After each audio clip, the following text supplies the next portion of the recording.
La femme savait pertinemment que sa sœur allait lui voler son génie au billard et le revendiquer comme sien. Non seulement elle ne l'a pas dénoncé, mais elle s'est entraînée encore plus dur sur les angles de tir. Elle a travaillé ses techniques de positionnement et a maîtrisé le coup final parfait. Tout cela pour que sa sœur puisse rapidement se faire un nom. La raison pour laquelle la femme était aussi généreuse, c'est que dans sa vie précédente, elle avait été la reine du billard, victorieuse de plus de 10 tournois régionaux consécutifs. Elle avait redoublé d'efforts pour remporter le championnat ultime. Cependant, le jour de la compétition, alors qu'elle se tenait avec assurance devant la table de billard, elle fut horrifiée de voir ses performances chuter soudainement. Non seulement elle multipliait les erreurs, mais elle n'arrivait même plus à rentrer les coups les plus simples. En revanche, sa sœur, qui ne s'était jamais entraînée, jouait comme inspirée par les dieux. Non seulement elle vida la table d'un seul coup, mais elle reproduisit à la perfection les positionnements, les tactiques et le coup final qui faisait la renommée de sa sœur. Un instant, la femme dut endurer les moqueries et les insultes de toute la salle. Le public conclut que ses 12 victoires précédentes avaient été truquées. Ses parents, déjà pleins de préjugés, ne se contentèrent pas de la réprimander. Ils explosèrent de rage, l'accusant d'avoir couvert la famille de honte. Au cours de la dispute, son père la frappa et la fit perdre connaissance. Avant sa mort, sa sœur révéla un secret bouleversant. Il s'avéra qu'elle possédait un système d'échange de compétences. Plus la femme s'entraînait avec acharnement, plus les compétences de sa sœur s'amélioraient, tandis que les talents de la femme étaient remplacés par la technique médiocre de sa sœur.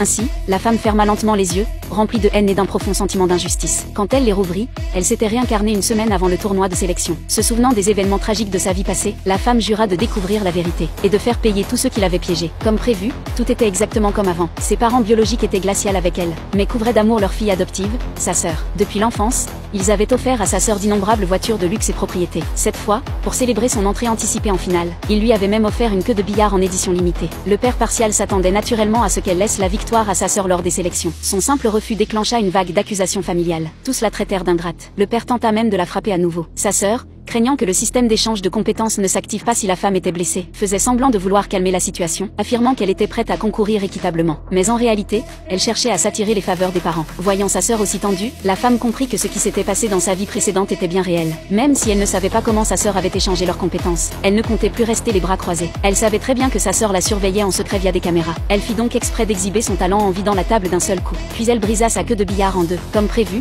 sa sœur paniqua immédiatement. Elle accourut, l'encourageant à continuer à s'entraîner sérieusement. La femme répondit volontairement que ses parents ne voulaient de toute façon pas qu'elle se fasse remarquer. De plus, elle n'avait même plus de queue correcte maintenant qu'elle était cassée. En entendant cela, sa sœur lui tendit sans hésiter la queue en édition limitée qu'elle venait de recevoir. Elle ajouta qu'il fallait une excellente queue pour pouvoir exprimer tout son talent. Mais la femme refusa de coopérer. À la place, elle se plaignit que le sol sale lui gâchait l'humeur. Elle dit ensuite qu'elle voulait des fruits et un café. Puis elle affirma que son épaule était douloureuse et qu'elle ne pouvait pas s'entraîner. Sa sœur, mettant de côté son hypocrisie et son arrogance habituelle, lui apporta du thé, nettoya le sol, lui massa le dos et les épaules sans rechigner.